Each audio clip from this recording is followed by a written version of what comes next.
Bharat south Africa से 408 रनों से गुवाहाटी टेस्ट मैच हारा है।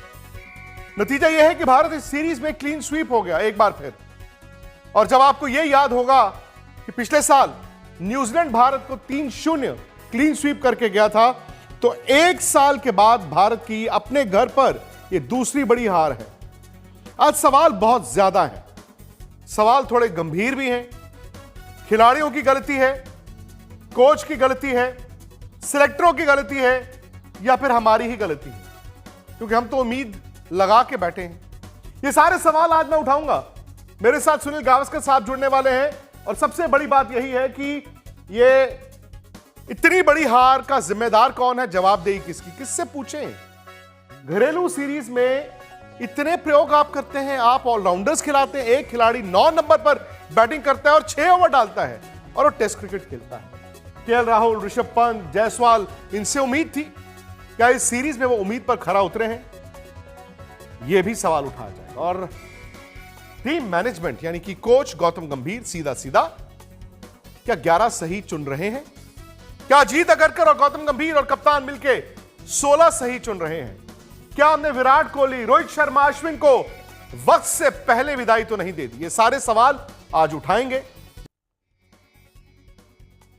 कभी कभी हम सबकी जिंदगी में होता है, एक बुरा सपना आता है, और फिर जब सुबह नींद खुलती है अच्छा लगता है कि यार वो सपना था।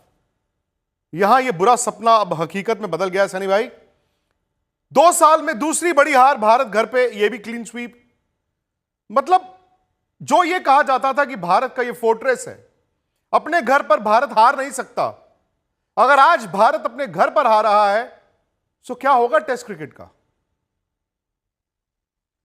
देखिए, सबसे पहले बात यह है कि पिछले 5 दिनों से मैं मुद्दनली में था भगवान श्री सत्य साई बाबा की 100th बर्थ एनिवर्सरी सेलिब्रेशंस के लिए। मैं वहां पे मौजूद था, इसीलिए मैंने गुवाहाटी टेस्ट मैच की एक भी गेंद देखी नहीं। मतलब मुझे ये पता नहीं कि यहाँ पे मतलब ये 5 दिनों में क्या हुआ। मुझे सिर्फ स्कोर मालूम पड़ रहा था, पर एक्चुअली क्या हुआ वो मैंने देखा नहीं। तो इस टेस्ट मैच के बारे में बात नहीं करूंगा। मैं ये सिर्फ कहूंगा कि अगर आप पिछले न्यूजीलैंड की बात करें या आप साउथ अफ्रीका की भी बात करें, तो आप ये देखेंगे कि उन्होंने बहुत अच्छी तरह से तैयारी की थी भारत का दौरा करने के लिए। न्यूजीलैंड ने भारत आने के पहले श्रीलंका में एक श्रृंखला खेली थी। वहां पे उनकी तैयारी हुई थी कि वो भारत में आके किस तरह की पिचेस पर खेलना चाहिए, क्या कॉम्बिनेशन होना चाहिए, ये उन्होंने वहां पे उनको अनुभव मिल गया। बिल्कुल वैसा ही साउथ अफ्रीका ने किया कि अक्टूबर में वो पाकिस्तान में जाकर वो एक टेस्ट मैच सीरीज खेली, टेस्ट मैच श्रृंखला खेली। तो वहां पे भी उनको अनुभव आ गया पिचेस पे किस तरह से खेलना चाहिए, कौन से पिचेस पर किसको खिलाना चाहिए। तो उनकी जो तैयारी थी वो बहुत अच्छी तैयारी थी। मतलब उन्होंने जो प्लानिंग की थी वो पहले से ही प्लानिंग की थी।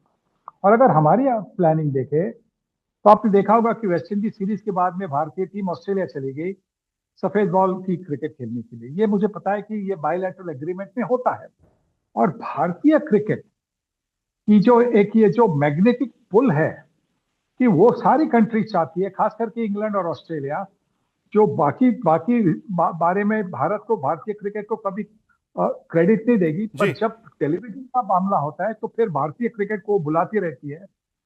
तो ये जो श्रृंखला थी, अगर वो नहीं होती और उसके बीच में अगर रणजी ट्रॉफी मैचेस या और मतलब रेड बॉल की क्रिकेट होती, तो भारतीय जो खिलाड़ी थे वो और शायद ज्यादा बेहतर तैयार होकर आ सकते थे साउथ अफ्रीका के खिलाफ। पिछले साल की जो हार थी वो न्यूजीलैंड के खिलाफ हार थी। इस साल की जो हार हुई है अभी, वो हम ये नहीं भूलना चाहिए, वो वर्ल्ड चैंपियंस के खिलाफ हो गई है।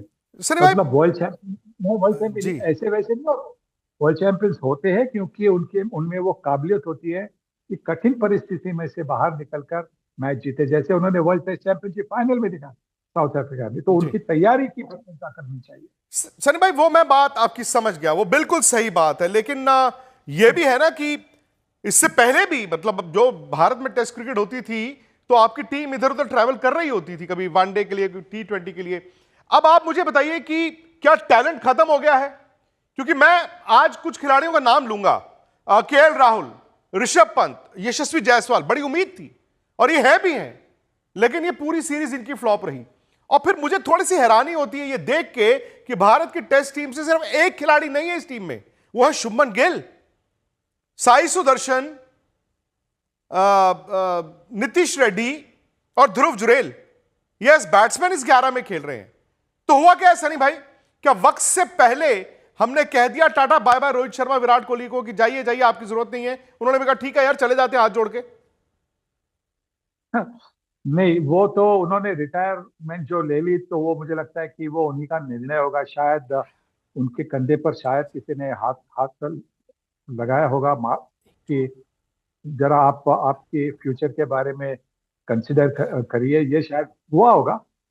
पर फिर भी हम ये नहीं कह सकते कि हम अगर वो होते तो हम मैच जीते, क्योंकि क्या हुआ, वो थे न्यूजीलैंड में, तो न्यूजीलैंड के खिलाफ लास्ट ईयर क्या हुआ, 3-0 से तो हार गए ना। फिर ऑस्ट्रेलिया में क्या हुआ? तो मतलब ये हमें नहीं कहना चाहिए कि अगर वो होते तो ये ऐसा होता, क्योंकि वो होने के बावजूद भी भारतीय टीम हार चुकी है। तो हमें ये नहीं सोचना चाहिए कि या क्या क्या उनको हमने पहले इसे ढकेल दिया। जी जी, तो ये गलत बात है, ये बिल्कुल गलत बात है। हमें, मैं जो कह रहा हूं कि जो जिस तरह से साउथ अफ्रीका ने प्रिपरेशन की थी, तैयारी की थी, वो बहुत जबरदस्त तैयारी थी। जिस तरह से साउथ अफ्रीका ने जिद दिखाई, टेम्बा बबूमा की आप पारी देखिए कलकत्ते में, कलकत्ते के पिच में बहुत सारी चर्चा हुई। मैं उस पिच के बारे में और जी। एक बार कहूंगा कि आप मुझे बताइए कि उस पिच पर कितने बॉल टर्न हुए। देखिए, टर्निंग पिच जो होती है जहां पे हर एक गेंद टर्न होती है, आप मुझे बताइए हार्मर की कितनी गेंदें टर्न हुई, आप मुझे बताइए जाडेजा की कितनी टर्न हुई, अक्षर पटेल की कितनी गेंदें टर्न हुई। एक आधी गेंद तो टर्न होगी, ये तो सर मेरे पास सिर्फ 20 सेकंड है, माफ कीजिएगा 20 सेकंड है। मैं ये बहुत बड़ा सवाल एक आपसे जानना चाहता हूं। गौतम गंभीर ने कहा है कि बीसीसीआई फैसला लेगा मेरे फ्यूचर पे। उन्होंने ये भी कहा कि मैं वही कोच हूं जो एशिया कप जिताकर लाया, चैंपियंस ट्रॉफी जिताकर लाया, इंग्लैंड में ड्रॉ कर लाया। आपके लिहाज से क्या टेस्ट क्रिकेट का अलग कोच करने का वक्त आ गया है? क्या होगा गौतम गंभीर का? बिल्कुल सही सवाल पूछा है गौतम गंभीर ने कि जब वो चैंपियंस ट्रॉफी उन्होंने जिता दी, उनके जब वो कोच थे और चैंपियनशिप जिता दी, तो आप में से किसी ने कुछ कहा हो कि क्या उनको परमानेंट व्हाइट बॉल का कोच बना दिया जाए? जी, आपने कई सवाल नहीं पूछे। तो अब यहाँ पे टेस्ट श्रृंखला अगर हार गए तो फिर उन पर उंगली क्यों? जब एशियन चैंपियनशिप और चैंपियंस ट्रॉफी जीतते हैं तो आप प्लेयरों को श्रेय देते हैं, जी। क्रेडिट उनको देते हैं।